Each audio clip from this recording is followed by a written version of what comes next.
Assalamualaikum warahmatullahi wabarakatuh. Perkenalkan, saya Jihan Nur Azizah dengan NIM 06. Saya akan mempresentasikan sebagai perwakilan dari kelompok E bab primordialisme yang mengambil isu dari Organisasi Papua Merdeka atau sering disebut OPM. Di sini kelompok E beranggotakan Muhammad Rafi dengan NIM 01, Jihan Nur Azizah, saya sendiri dengan NIM 06, Muhammad Adi Nugroho dengan NIM 25, Audi Safa Salsabila dengan NIM 37, Stefan Hutapea dengan NIM 46, Awan Kemal Nur Ardiansyah dengan NIM 47, Rani Naomi Agustina Panjaitan dengan NIM 74. Pada presentasi ini, saya akan menjelaskan tentang definisi umum mengenai primordialisme, kemudian aspek sosial, aspek politik, dan aspek agama.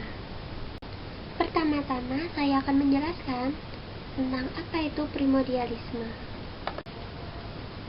Primordialisme menurut KBBI adalah pandangan atau paham yang memegang teguh hal-hal yang dibawa sejak kecil, baik mengenai tradisi, adat istiadat, kepercayaan, maupun segala sesuatu yang ada di dalam lingkungan pertamanya. Berdasarkan pengertian tersebut, dapat disimpulkan bahwa primordialisme merupakan suatu perasaan-perasaan dimiliki oleh seseorang yang sangat menjunjung tinggi ikatan sosial yang berupa nilai-nilai norma dan kebiasaan-kebiasaan yang bersumber dari etnik, ras, tradisi, dan kebudayaan yang dibawa sejak seorang individu baru dilahirkan. Pengaruh primordialisme. Primordialisme memiliki dua pengaruh, baik pengaruh positif maupun negatif. Primordialisme merupakan faktor penting untuk memperkuat ikatan kelompok kebudayaan yang bersangkutan ketika ada ancaman dari luar kelompok kebudayaan tersebut. Namun, di sisi lain, primordialisme dipandang sangat negatif karena mengganggu kelangsungan hidup suatu bangsa. Primordialisme sering dianggap bersifat primitif, regresif, dan merusak. Bahkan primordialisme akan menghambat modernisasi proses pembangunan dan merusak integrasi nasional. Akibat kuatnya, primordialisme akan dapat memicu potensi konflik antara kebudayaan suku-suku bangsa yang ada. Primordialisme dibedakan menjadi 3 jenis, yaitu primordialisme suku adalah seseorang yang lebih memihak sukunya sendiri dibanding dengan suku yang lain. Kedua, primordialisme agama adalah seseorang yang menganut atau mempercayai suatu agama dan cenderung bersikap fanatik terhadap agama yang dianutnya.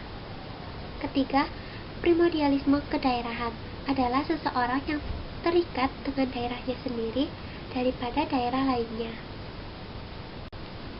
Adapun ciri-ciri primordialisme yaitu berwujud sebagai identitas kelompok, konsekuensi dari adanya masyarakat multikultural, lahir sikap untuk mempertahankan keutuhan kelompok, mematik permusuhan, nilai-nilai yang berkaitan dengan sistem keyakinan, dan memiliki cita-cita yang sama. Organisasi Papua Merdeka atau sering disebut OPM adalah organisasi Free Papua Movement atau OPM berdiri pada bulan Desember pada tahun 1961 untuk menentang penguasaan Republik Indonesia atas Irian Jaya. Mereka mengklaim bahwa Papua merupakan wilayah kedaulatan yang berdiri sendiri dan ingin membentuk negara dan bangsa yang merdeka. Latar belakang OPM adanya rasa bahwa mereka bukanlah bagian dari NKRI maupun negara lainnya, sering mematik pertikaian dan melakukan pelanggaran HAM, adanya anggapan bahwa penyatu wilayah Papua ke dalam NKRI merupakan perjanjian bangsa Indonesia dengan Belanda, kemudian ingin menguasai sumber kekayaan alam dari wilayah itu sendiri, sehingga masyarakat asli Papua ingin menguasai sumber kekayaan alam yang berada di Papua itu sendiri. Runtutan kronologi OPM pada masa praintegrasi Irian Barat dan Indonesia pada tahun 1965, terjadi penyerangan Shell Oil Company di bawah pimpinan Permanis Awom and George Eric. Lalu penyerangan saat upacara bendera Sumpah Prasetya pada tanggal 26 Juli, penyerangan di Oransbari dan Arfai Manokwari di bawah pimpinan Ferry Awom, kemudian penyerangan asrama Yonif 641 Cendrawasih pada tanggal 28 Juli 1967 dan menghadang pasukan ABRI oleh OPM pada tahun 1967, lalu penyerangan pos Magbon pada tanggal 21 Januari 1968, dan yang terakhir penyerangan pos Irai Anggi pada 4 Maret 1968.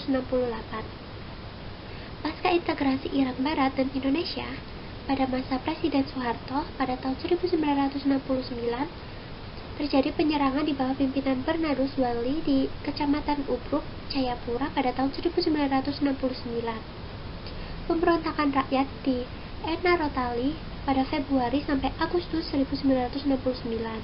Lalu penyerangan pos GKI di Pagai, lalu penyerangan pos-pos ABRI di bawah pimpinan Martin Tabu, lalu penyanderaan aparat pemerintah ABRI dan tim ekspedisi Lawrence, WWF, dan UNESCO.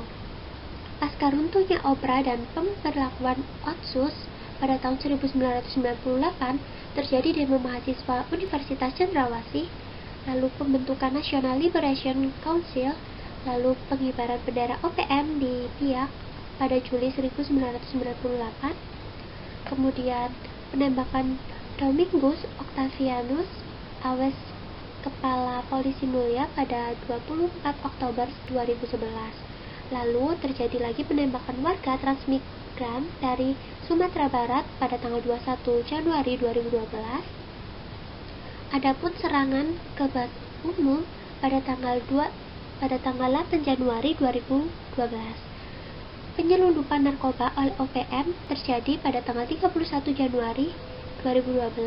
Lalu terjadi penyerangan kembali pada pesawat sipil Trigana Air pada 8 April 2012.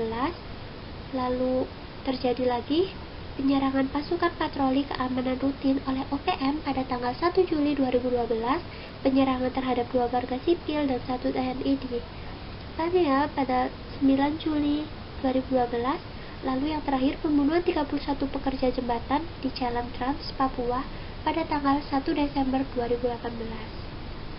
Adapun pemetaan konflik OPM, yaitu terjadi adanya 2 kubu OPM dan pemerintah Indonesia. OPM sendiri menginginkan untuk memisahkan diri dari negara Indonesia. Mereka tidak ingin bernegosiasi atau berdialog, mengklaim bahwa selama ini dijajah oleh negara Indonesia dan melibatkan dukungan pihak luar. Namun pemerintah Indonesia menyangkal semua apa yang diberikan OPM ataupun apa yang dimaksudkan OPM, sehingga OPM tidak mendapatkan dukungan dari luar negara lain. Pada upaya pelepasan diri penyerangan bersenjata terhadap warga sipil dan polisi, pemerintah Indonesia mulai mengakui bahwa OPM telah menjadi musuh ataupun dicap sebagai teroris. Adapun 3 aspek yang dapat kita ambil, yaitu aspek sosial, aspek politik, dan aspek budaya. Pada aspek sosial, pemberontakan yang dilakukan oleh OPM sangat berpengaruh terhadap keutuhan NKRI, menimbulkan dampak yang buruk bagi berbagai komponen masyarakat sekitar. Aksi kekacauan yang dilakukan menimbulkan korban jiwa, kerusakan fisik, dan kerusakan fasilitas yang tersedia. Ratusan orang telah kehilangan keluarga maupun tempat tinggal karena adanya kerusuhan yang dilakukan OPM. Bahkan sebagian besar lembaga pengadilan sekitar tidak berfungsi lagi. Kemudian timbulnya rasa traumatis dari sebagian warga Papua ataupun warga sekitar sebagai akibat tindakan represif aparat masa lalu yang dikategorikan sebagai pelanggaran HAM. Namun tidak diusut tuntas, konflik disebabkan oleh adanya diskriminasi dan marginalisasi terhadap masyarakat asli Papua. Aspek politik menyilang pada sila ketiga, yaitu Persatuan Indonesia. Peristiwa OPM ini telah menyimpang norma susila negara Indonesia. Kemudian desentralisasi, tindakan separatisme bukanlah solusi. Kesenjangan antar daerah, kurangnya kesempatan bagi masyarakat asli Papua untuk terlibat dalam sektor pemanfaatan sumber daya alam yang ada. Peningkatan pemerataan pembangunan, kecemburuan sosial juga timbul akibat tidak ratanya pembangunan di Indonesia. Lalu, dapat disimpulkan bahwasannya pemerintah harus mumpuni dalam melakukan pemerataan pembangunan dan perizinan untuk mereka ikut serta dalam pemanfaatan sumber daya alam yang ada. Aspek budaya. Masyarakat asli Papua cenderung lebih rendah diri.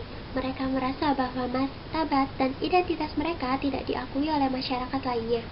Sehingga masyarakat Papua mengekspresikan kefrustasian mereka yang sudah terakumulasi sejak lama melalui berbagai demonstrasi guna memisahkan diri dari bangsa Indonesia. Kemudian, kebudayaan yang berbeda membuat mereka merasa bahwa kebudayaan mereka berbeda dibandingkan daerah lainnya, sehingga merasa bahwa mereka telah dikucilkan oleh daerah pusat. Karena daerah pusat menganggap bahwa budaya Irian yang masih tertinggal. Tidak ingin kultur budaya mereka luntur. Mereka menginginkan agar Papua lebih baik tertinggal daripada harus menerima modernisasi yang ada di Indonesia, sehingga masyarakat asli Papua menolak untuk pembangunan yang dilakukan oleh pemerintah Indonesia untuk pemerataan di seluruh wilayah Indonesia. Sekian pada presentasi primordialisme dari kelompok E. Bila ada salah kata atau kekurangan, mohon dimaafkan. Terima kasih. Wassalamualaikum warahmatullahi wabarakatuh.